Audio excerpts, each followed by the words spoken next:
There's a hero right now with a ridiculously low skill ceiling, making fights way too easy, and it's straight up ruining the meta with over a 70% win rate in M7. You can clearly see the gap between her win rate and other heroes in M7 here, and it's huge for a tournament level. Meanwhile, your own win rate this season is still stuck at like 50%. And outside M7, she holds over a 90% contest rate across every single MPL regions right now. And that's pretty confusing because before this, Freya was never used at all. In Indo, Malaysia, Philippines, across all MPL regions, she's never picked, she's never banned too. Because yeah, she just didn't fit the meta back then. Especially since the meta was all about tanky junglers, hard to kill frontliners, and annoying disruptors like these guys. You see, Freya has always been overshadowed by better heroes in every role. Lapu in the XP lane, Yi Sanjin in the jungle, before nerf CC in the gold lane. They all have way better teamfight potential, and these heroes can work in basically any situations. While Freya really depends on only one situation, which is winning. She's not gonna work at all in losing situation. I mean, Freya can't just walk into a teamfight freely. She's slow and she's really easy to get picked off. And in M7, gold laners are fighting over Granger or Cloud. But then suddenly, Freya just shows up early in the draft, used by Alter Ego. And somehow, it's insanely effective. RV with the flicker forward! Gets a triple! A possible maniac as he dives in under turret maniac! So what changed? How can this dark system hero suddenly make every team, including SRG and Aurora Philippines, to start using her whenever possible? Well, simple. Unpredictability. Well, not just that, but that's the most important thing I'm gonna talk about why pro teams struggle so hard and absolutely hate going against Freya. This hero is already really strong in lane even without items. That alone makes laning way harder when you're up against Freya, especially in gold lane, which is usually filled with mid to late game heroes like Granger, Cloud, and Carry. Meanwhile, Freya is a fighter. If you still don't understand the food chain of roles from early game to late game, it usually goes like this. So no matter what, Freya is always gonna win in raw power early, whether it's damage or sustain. Well, at least in gold lane. XP lane and jungle is a different story. And this gets even crazier when Freya uses the fighter emblem that got adjusted a while back. Back then, it used to give spell vamp, now it gives life steal. So early on, your Freya basically has the sustainability that feels like you already has Hush Cloud just from the emblem alone. It basically feels like a cheat code because other heroes need items to get good survivability. Meanwhile, Freya is a basic attack hero, so when she uses the fighter emblem, she's gonna have a pretty big life steal right from the start. You see, in pro play, the micro skill gap between players is super small. Everyone can play basically every hero at a high level, so they're not picking heroes just because they're good at it, or because they were top global or something.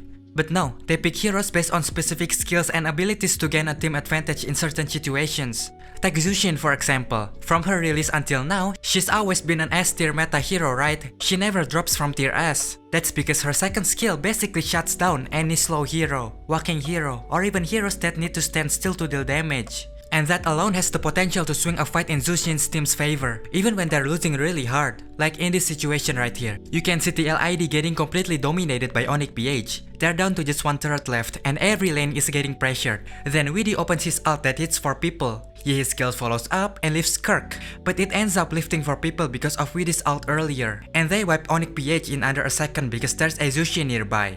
Yeah, even though TLID still lost because they got backdoored by Kelra, but you can still see the kind of impact Zushin can give in a split second in that teamfight, right? But even then, her skill isn't guaranteed to leave enemies, because you still have to wait for this thing to fill up first, right? And if the enemy reacts fast enough or smart enough, they can delay that lift before it can actually impact the whole fight.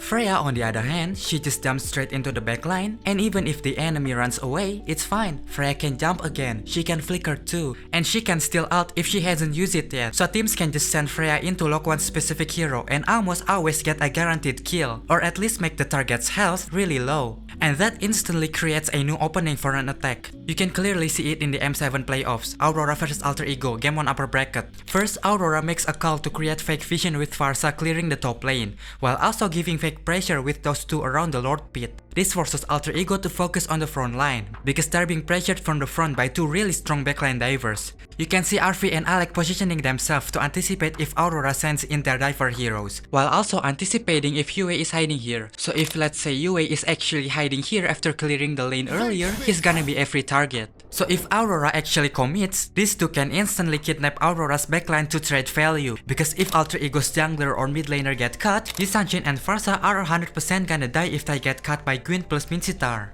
And yeah, Alter Ego read it correctly. The diver heroes went in together, leaving their backline completely exposed, so Demon Kite and Yue can't back up their diver because of RV and Alex move from earlier. I mean sure, Alter Ego managed to stop Aurora's setup, but they didn't get the chance to react to Domeng's flank, so he just cleaned them up easily. And other teams are doing this exact same thing too. Frontline heroes apply pressure to force the enemy key hero into a vulnerable position, and then suddenly Freya jumps straight onto a key hero at the perfect moment.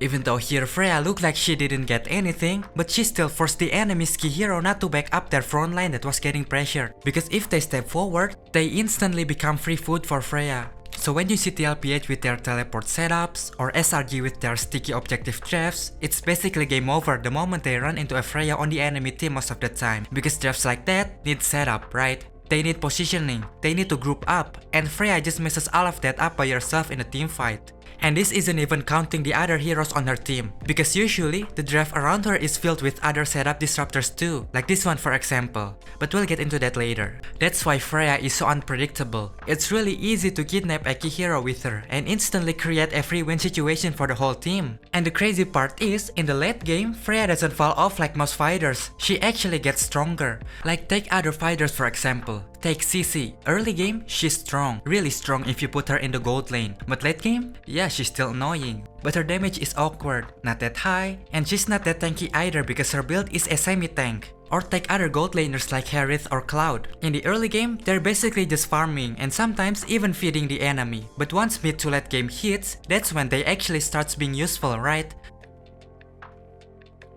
Freya sits in the middle. She's one of those heroes that's already strong from level 1 and still just as strong in the late game. I mean at a glance, yeah, Freya looks easy to counter in the late game when your whole team has full items, especially if you're using super late game heavy drafts like this one. But in those big team fights, when Freya's team has strong utility heroes, big AoE control, and annoying poke, it becomes really hard to deal with a Freya that's jumping straight onto you. And sure, it might not look that impactful at first, like, oh, they only got one person. But in the late game, losing even one hero is massive. That one hero can literally decide whether a team wins or loses the fight, especially if the one that dies is your objective control hero when the Lord is up. Then Freya's team just gets a free Lord and ends the game easily. Overall, Freya is one of those heroes that might look simple, low utility, but the impact is huge, because her main job is to kidnap that one key enemy hero who's strongest at that moment. And in a match, winning a power spike is the decider between winning and losing. So yeah, she's kinda like Phoveus. If that purple guy guarantees chaos in the front line during objective fights, Freya guarantees chaos in the backline during big fights. It's just really annoying dealing with a good Freya. Like you're just chilling in the backline, protected by two tanky frontliners, and suddenly she just jumps on you out of nowhere, and on top of that, she's insanely hard to kill too. And yeah, that's one of the main reasons why Freya suddenly become this strong in M7. And another reason why this hero is so popular right now is because her counters just aren't meta at all.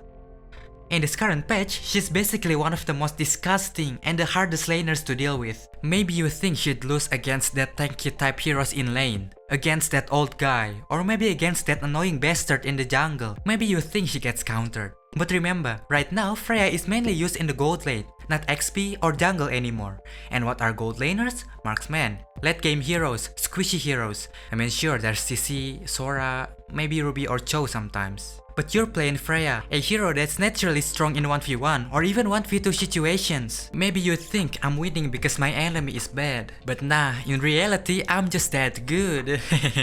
But seriously, in this patch, Freya barely has any meta counters. The only real viable counters this season that can actually shut her down are basically Jasmine Sitar and that purple guy. But even then, you almost never see teams waste a single draft slot just to counter one person. And if they're planning to run Freya, pro teams usually just spend those counters anyway. I mean, at a minimum, one slot should be able to counter at least two things, right? Like this. Yeah, Phoveus is used by Yangon here. But not only just to counter Freya. He's there so the team can also deal with Arlott and Joy at the same time, so those guys don't get run too wild. So Phoveus is really a viable pick here. Or take this one, the TLPH mid trio. Even though the only thing that can directly handle Freya here is just Fredrian, their teleport duo can actually counter everyone in Alter Ego's draft. You can see it, Alter Ego's heroes are mostly walking heroes. At best, they can only run a bit. They are nowhere near as mobile as the LPH draft, and Alter Ego's heroes are also kinda tricky when it comes to escaping sudden ganks. Plus, since they don't have any cover hero, they add Yuzong to kill Lilia and Hyusan Shin in the draft, while also adding even more pressure to the backline. So what's the result? Even though Arceus Freya doesn't look as useless as this guy, look at the outcome. All the kills go to the tanks, the core heroes becomes poor, and Yasuke keeps getting locked down. And in the end, Freya still gets countered anyway even without actually being killed in the draft because her team just doesn't work.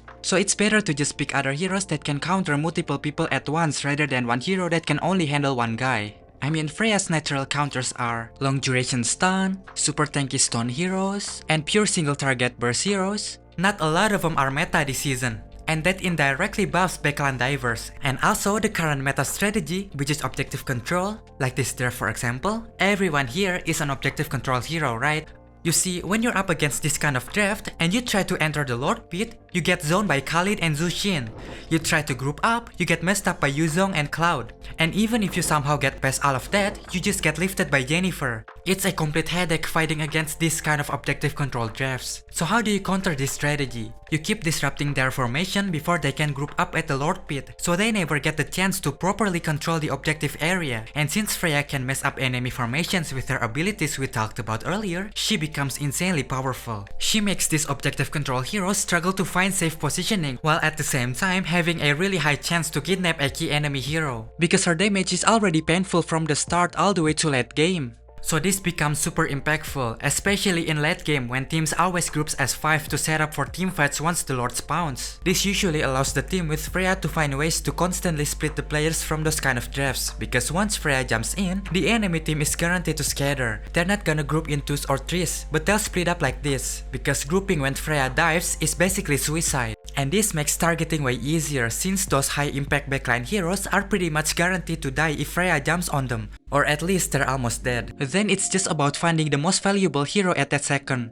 Like in this situation, you can see Domeng locking onto Hijime. If he doesn't die, he's at least guaranteed to have low health, right? Because this is already mid-game and the first Lord is up, Jennifer's value in tight area is huge. So they just let Domeng keep hitting Hijime while the rest locks Alec. And you can see it, even though Hijime didn't die, he's basically almost dead. And now Alter Ego's most impactful heroes are already out of the fight. Alec is low and already used his ult. And what can Arceus Minstar even do in this situation? What kind of a thing can a response type hero do when he's late to a fight? So Alter Ego's movement becomes completely unsynced. You can see Alec trying to recall because he's low, while the rest are still forcing the fight. And that's exactly why they lose. Because the one hero that could fully stop Aurora's movement already lost all his value because his ult was wasted. So even if you try to counter Freya, it's still a headache because this hero is just really hard to stop once she goes in. She's not like the old Freya that was basically just a rat whose only job is to eat turrets and then gets ignored when she uses her ult like those pests. Well, not anymore. Countering Freya is just straight up annoying to do right now. At a glance, catching Freya is actually pretty simple. Like, yeah, you just gank her before she uses her ult, or use long stun on her if your team has it. And she can die pretty easily too, because no matter how tanky she looks, her build is still damage, not semi-tank or sustain heavy like other fighters. So if you really lock her down, she can become useless.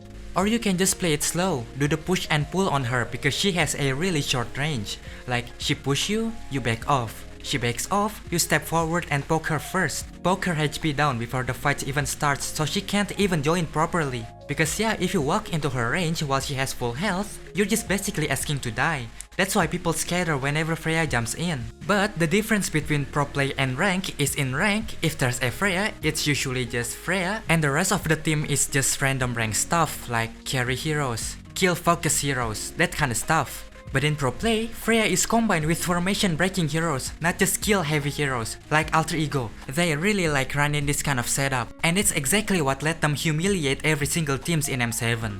Well, except for Aurora Philippines. So why do pro teams combine Freya with formation breaking heroes instead of kill dominant heroes? Simple. If Freya is already a pain to deal when she's diving the backline alone, then just imagine how hard is it gonna be when there's multiple heroes like Freya on the same team. And also so all the kills go to Freya, because think about it, if she's already strong early on even with little to no items, what can she do when she has more items than the enemies? Like in this game right here, you can see in Team Spirit, the only real killing heroes are Joy and Freya, and the rest, Arlott is more of a response initiator, not a kill type initiator like Lapu. Zushin is a zoning utility, not a damage utility like Farsa. Khalid is a zoning hero and an initiator too. so all the kills are way more likely to go into their jungler or gold laner. And that makes snowballing way easier, especially for Freya, who literally just needs to keep hitting non-stop. And as a result, Yangon is just completely lost here, because if they try to group up, their formation keeps getting destroyed. If they try to contest the turtle here, they get smacked by Freya over and over.